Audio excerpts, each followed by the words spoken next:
Rights of the woman پر بہت کلام کیا جاتا ہے اور کہا جاتا ہے کہ حضور اکرم صلی اللہ علیہ وآلہ وسلم نے اعوذ باللہ کہ کچھ ایسے قوانین اور اصول و ضوابط دی کہ جس کی وجہ سے وومن رائٹس کو ڈمنش کیا گیا۔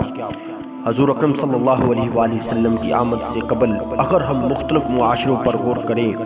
مختلف تہذیبوں پر غور کریں، جیسا کہ بیبلونین سویلائزیشن میں اگر کوئی شخص کسی کو قتل کرتا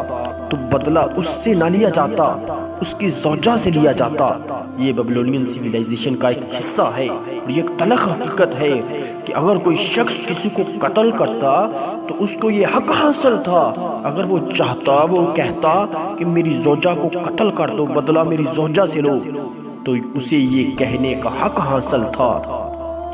اسی طرح اگر آپ غریق سویلائزیشن کو دیکھیں، غریق سویلائزیشن کو سٹڈی کریں، اس کا مطالعہ کریں، تو غریق سویلائزیشن میں عورت کو ہر برائی کی جڑ تصور کیا جاتا تھا، the root of every evil۔ اسی طرح حضور اکرم صلی اللہ علیہ وآلہ وسلم کی آمد سے قبل رومن سویلائزیشن کو سٹڈی کریں، اس کا مطالعہ کریں، تو رومن سویلائزیشن میں ایک خاوند کو اپنی زوجہ کو قتل کرنے کا حق حاصل تھا، اگر وہ چاہتا تو وہ قتل کرتا،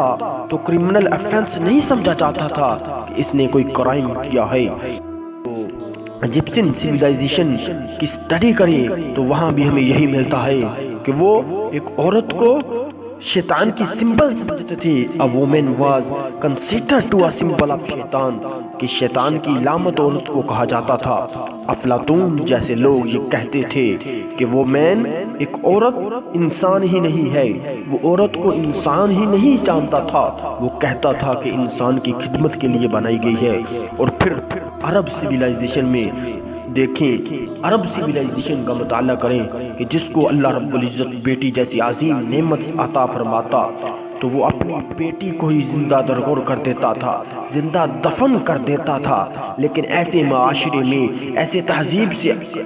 آری معاشرے میں، ایسے غلیظ معاشرے میں جب حضور صلی اللہ علیہ وآلہ وسلم کی آمد ہوتی ہے، میرے آقا کا میلاد ہوتا ہے، اور حضور صلی اللہ علیہ وسلم کے دور کا بھی ایک واقعہ ہے کہ دو بیٹوں نے اپنی والدہ کو مارکیٹ میں جا کر بیچ دیا۔ یہ حضور صلی اللہ علیہ وسلم کے دور کا واقعہ ہے، لیکن رسالت مآب صلی اللہ علیہ وآلہ وسلم نے ایسی تہذیب سے آری قوم میں ایسا انقلاب برپا کیا، ایسا انقلاب برپا کیا،